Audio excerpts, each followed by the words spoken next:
Hi guys, I'm Woodcraft Hamster and I want to do a quick video today about what I keep in my pack for a day out. This is if I go out for a wander in the woods, anything from half an hour all the way up to an entire day.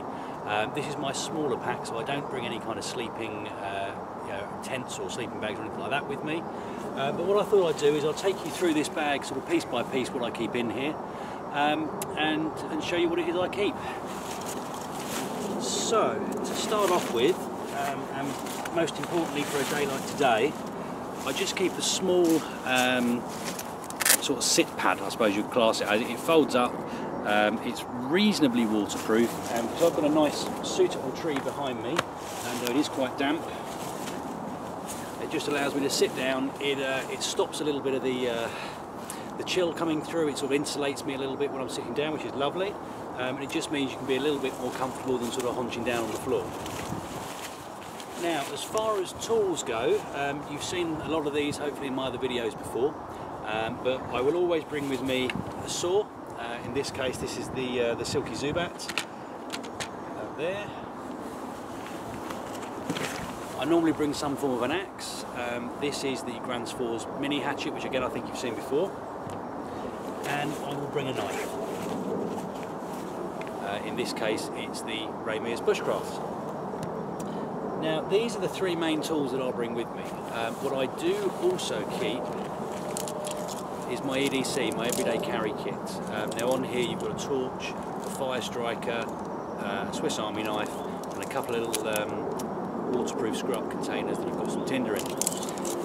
Now that's really all I need for a day out. However, as I suspect you've already guessed, I do carry quite a lot more stuff with me. Now, in here, just keep some toilet roll, for very obvious reasons, I hope. And again, you know, you don't want to be out in the woods, get caught short, so I always keep a little bit of this in my pack. I've got a little mini fire lighting kit, just with some bits of birch bark, some cotton wool, some live fire tinder, and some 550 Paracord, which I did a video about a short while ago. And this is just an extra way of making a fire if I need to. Sorry for the noise out here, guys. We are right over a flight path, unfortunately, and there is quite a large main road about half a mile from here, so I'm not sure if that's picking up on the camera or not. In the front part of my bag, this hat goes everywhere with me. It is who makes this? It's from Barmer, Australia, and it's a fold-up leather bush hat. I find these really, really good, and I just basically keep this in here in case we get any rain, and it just keeps the majority of the rain off in conjunction with the jacket once it's done up, and it keeps me nice and dry, and I can sort of carry on all day like this. And this particular model, as I say, it's a very very thin material, and it folds up really, really well, just slots in the bag.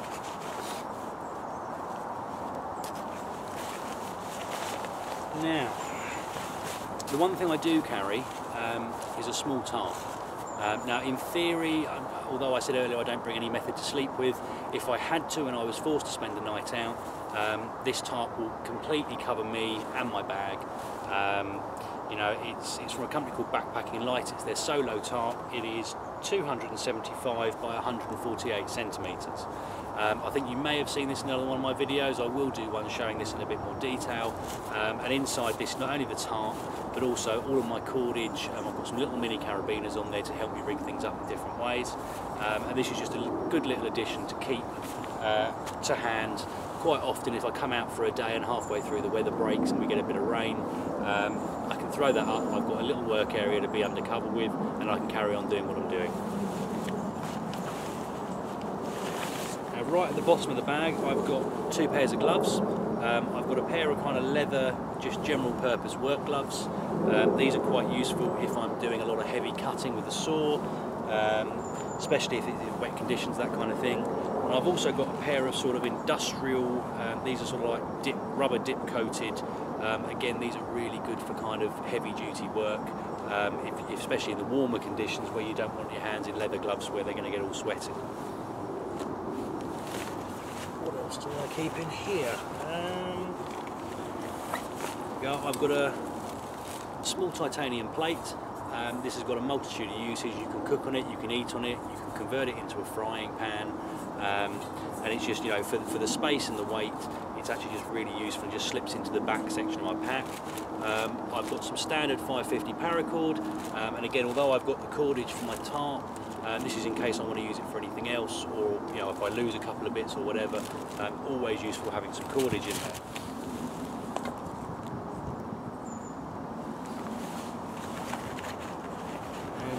The last bit I keep in my main compartment is this, which is a honey stove, and I will do a separate video on this as well. Basically, for those of you who aren't familiar with it, it's a sectional stove. In fact, no, I'll bring it over and I'll show you a little bit closer. So basically, you can see the size of this. Obviously, it's very, very thin. Doesn't take up a great deal of pack space at all. This is the stainless steel version, so it is slightly heavier than the titanium, but to be honest, that doesn't concern me. And what you've got are basically all these stainless steel sections. I won't put the whole thing together, but what I will do is just take a couple of these and I'll show you essentially what happens. So you slot these together. Hopefully you can see there, this is sort of machined out, so you've got various slots and bits and pieces. These all slot together, and you know, and you can see where I'm going with this. If I just grab the base plate for a second. So what you'll do, these all slotted in. So if you imagine you continue building these walls round, and then what you've got is a little stove. You put your material in there, whether it's going to be wood, hexa blocks, esbit blocks, anything like that. You can put a trangia burner in here, and it's really, really versatile. You have your fire. You've got a little stainless steel food grade grill that goes over the top, so you can put a pot on there. You can cook food directly on this. You can do sausages, bacon, whatever you want, or you can put a pot or a cup over there as well. So this, I find, is a really, really useful bit of kit. Very, very versatile.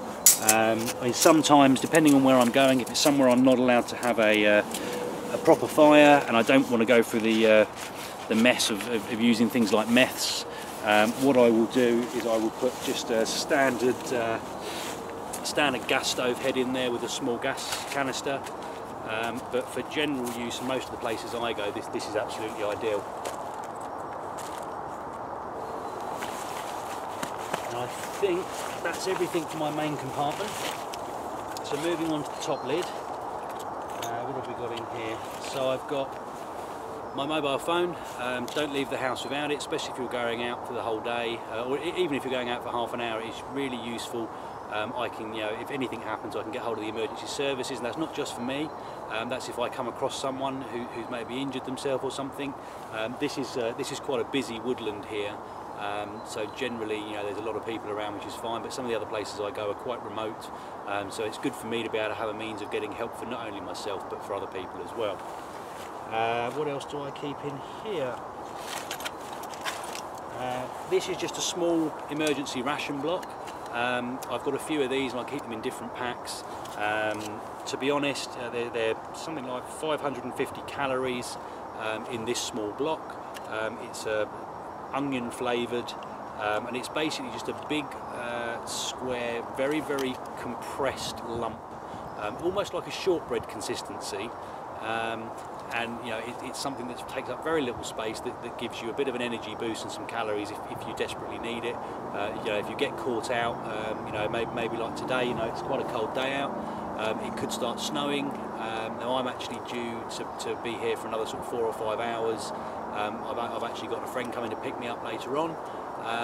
And to be honest, if I get caught out here, although I can use the phone and give them a call and get to come a bit quicker, if I do get cold, and I need a bit of an energy boost because I've not brought any food out with me today, this will keep me going, you know, for a good few, you know, maybe 12, 24 hours potentially. On the side, on this side, I keep a 1 litre Nalgene water bottle.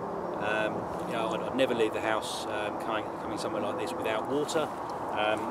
Nalgene's really good. You can keep refilling it, and it's not like normal plastic bottles where you get what they call BPAs, which is basically where the chemicals in the plastic leach through the bottle into the water, which is not healthy for you.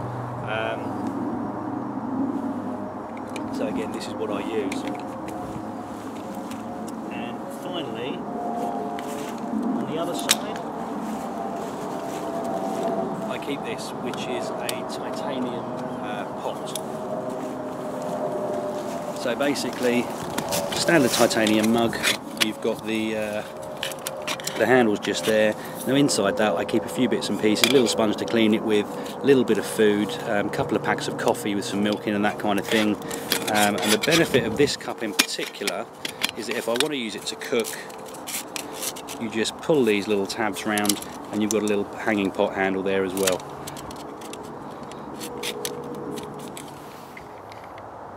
Right guys, well I hope that was useful. Obviously that's what I keep in my pack personally. It's entirely up to you what you keep in yours.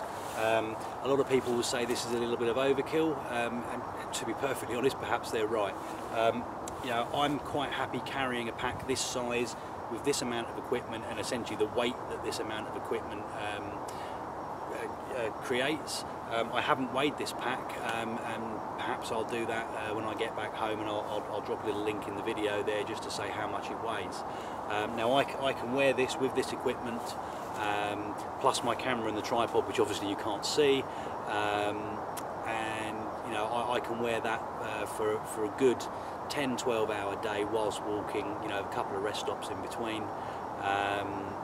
And you know, I'm quite happy, and I find that for this kit in particular, the versatility this gives me is well worth the potential extra weight. I mean, I know some people like to go really lightweight and carry almost nothing with them, and to be honest, you know, for the sort of bushcrafting I do, you know, a lot of this I can get away with, but I just find it useful.